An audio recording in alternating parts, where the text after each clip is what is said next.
On n'expose pas ses besoins et on ne demande pas de l'argent à une personne qu'on vient de connaître. Qu'on ne le connaît même pas déjà. C'est-à-dire un inconnu. Et aucun plus un inconnu qu'on a rencontré dans le cadre d'un ministère qui est rattaché à un pasteur que tu connais. C'est-à-dire que tu es ici que tu es venu rencontrer la personne.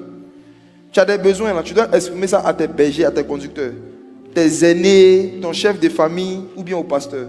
Le fait que toi-même tu ailles directement vers des personnes que tu estimes avoir des moyens pour leur demander des choses, ça déjà, ça te met, c'est-à-dire que tu es en train de te configurer déjà comme le voleur. Parce qu'en général, qu'est-ce qui va se passer? Même si la personne te donne, il peut arriver qu'après aussi, il y a d'autres frères et sœurs qui vont avoir à cœur de t'aider. Quand ils vont te donner, tu ne leur diras jamais, telle personne m'a donné. Le pire même, c'est que la même demande que ces gens de personnes font dans les églises à une personne, ils ne font pas seulement à une personne.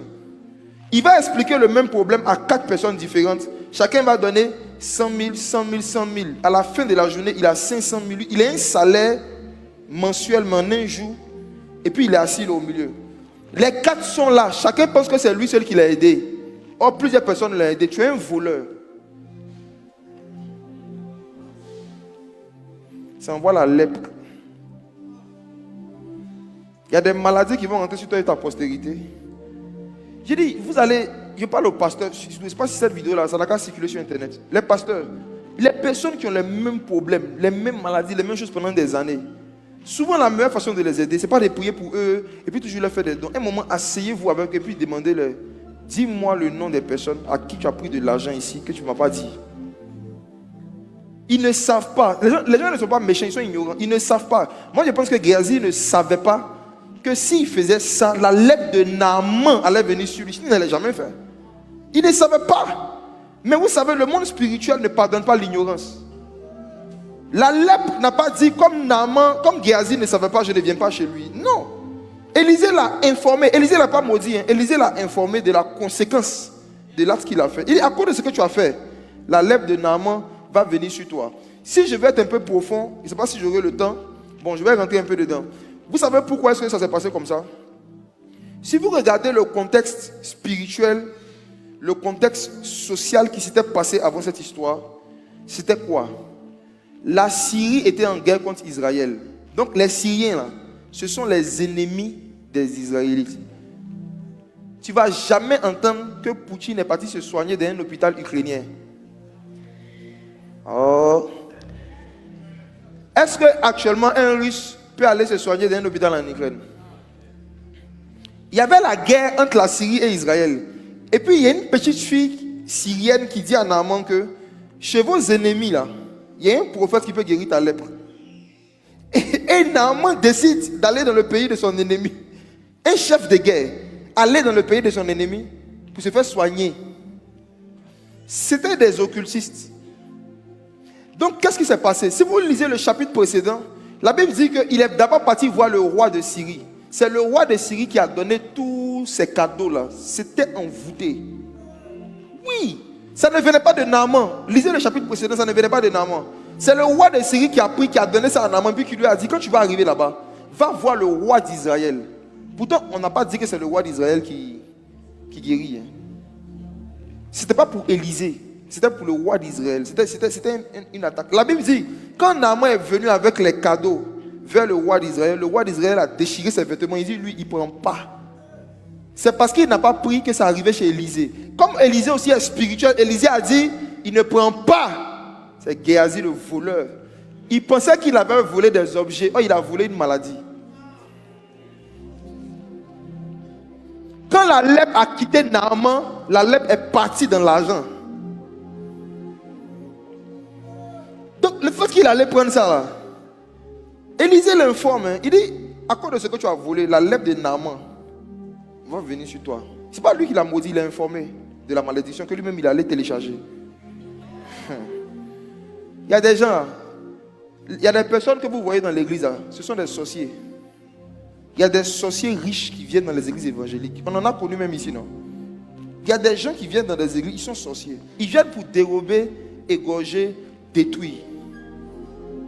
Donc, en partant créer des amitiés secrètes avec eux, prendre un peu d'argent comme ça, souvent là, vous partez vous faire maudire. En fait, ils envoûtent des trucs qu'ils vous donnent. Jésus a dit dans Jean chapitre 6, verset 70, n'est-ce pas moi qui vous ai choisi? Cependant, l'un d'entre vous est un démon. Donc si parmi 12 apôtres, il y avait un démon, imagine-toi des gens qui ne sont pas apôtres, ils sont juste chrétiens. Chaque 12 chrétiens, il y a un démon. Chaque 12 membres, il y a un sorcier. La venue de 12 nouveaux membres d'une église, c'est la venue de 11 nouvelles personnes et puis un nouveau démon. Et Judas, le démon, c'est lui qui avait l'argent. Judas gardait la caisse. Donc imagine-toi au temps de Jésus, tu as l'apôtre Judas de côté, sans informer Jésus. Vous dites, pasteur Juju, j'ai tel problème. Tu ne sais pas que Judas était un voleur. Il avait volé l'argent de Jésus. Il y avait une malédiction sur son argent. Là. Il allait penser, il allait te donner. Depuis que Judas allait te donner son argent, tu allais avoir des pensées suicidaires. Tu n'allais pas faire le lien, mais il y a une dépression qui allait rentrer dans ta vie depuis où tu allais prendre secrètement l'argent de Judas parce que Judas était dépressif. Après, il s'est suicidé. Je vous dis, comme il y a dans une église là, faites attention, veillez sur vos cœurs. Les personnes que vous rencontrez à travers un ministère, même vous qui vous cachez, vous faites des business. Tu vois quelqu'un, tu le rencontres, ça ne fait pas un mois, il est ton associé en affaires. Vous vous rencontrez ici, vous parlez en même temps business. On met 5 millions, on va faire Yango. Regarde. C'est des comportements géasiens. La sagesse veut que tout ce qui concerne l'argent que vous voulez demander, tout ce qui concerne l'argent que vous voulez prendre de quelqu'un que vous avez connu dans un ministère, informez le conducteur d'abord. Pour vous-même votre bien, informez le conducteur. Tu as connu quelqu'un par le ministère de quelqu'un, la personne t'appelle, allô, je veux faire un investissement dans le pays, j'ai 36 millions, il va t'envoyer. Si tu n'informes pas la personne par qui tu l'as connu, je te dis la vérité, si jamais il y a de mauvaises intentions derrière, ou il y a des esprits derrière, tu vas télécharger et la malédiction, et la maladie, et tout ce qui est derrière. Juste le fait de venir informer là, c'est un acte non seulement d'honneur, mais d'honnêteté et de transparence. Même quand on était petits, nos parents nous disaient, si un oncle te donne l'argent, qu'est-ce que tu dois faire? Il faut m'informer. Parce que l'oncle là, tu ne l'as pas croisé à l'école, c'est par moi que tu l'as connu. Tout ce qui va rentrer dans ta vie en termes d'argent par cette personne, informe-moi. Ce n'est pas l'éducation que nos parents nous donnaient, c'est la même chose dans la maison de Dieu. Informe tes parents de tout ce qui concerne les transactions que tu fais avec des gens que tu as connus dans leur secte. Parce qu'il y a des informations que parfois ils peuvent avoir certaines personnes que toi tu n'as pas. Il y a une qui m'appelle. En fait, il y a tellement d'histoires à raconter. Souvent, les gens se mettent en eux, ils font leur business, ils n'informent pas les pasteurs. Quand ça se gâte maintenant, quand on les escroque, non, il veut parler au pasteur. Oui, il y a quoi? Non, il y a tel frère, il lui a donné 10 millions. Et puis, au début, ça allait bien, mais depuis un moment, il n'a plus de ses nouvelles. Il dit, quand ça allait bien, moi, je n'ai jamais vu la dîme. Avant de commencer, tu ne m'as pas informé. Je ne t'ai pas informé. Quand ça allait bien, tu n'as pas jugé de m'informer. Et si ça allait bien, je n'allais jamais savoir que vous êtes en train de vous partager les millions. Je n'allais jamais savoir. J'ai dit donc, écoutez-moi. Je l'ai dit, si je n'étais pas à l'alpha, je ne vais pas être à l'oméga. Je n'étais pas au commencement, je ne serai pas à la fin. Vous êtes des adultes. Ce que vous avez commencé là, continuez sans moi. Faites attention. Hein. En fait, c'est un mauvais cœur que d'avoir la pensée de vouloir cacher ou bien de ne pas vouloir informer ton conducteur ou bien ton pasteur ou bien tes conducteurs d'une soi-disant opportunité financière que tu es en train d'avoir par quelqu'un que tu as connu dans son ministère. Ce cœur-là déjà là va te mettre sur le chemin du vol. Géasi.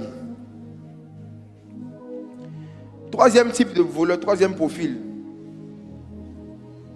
Ceux qui sont les plus en danger, je les appelais les voleurs de Dieu.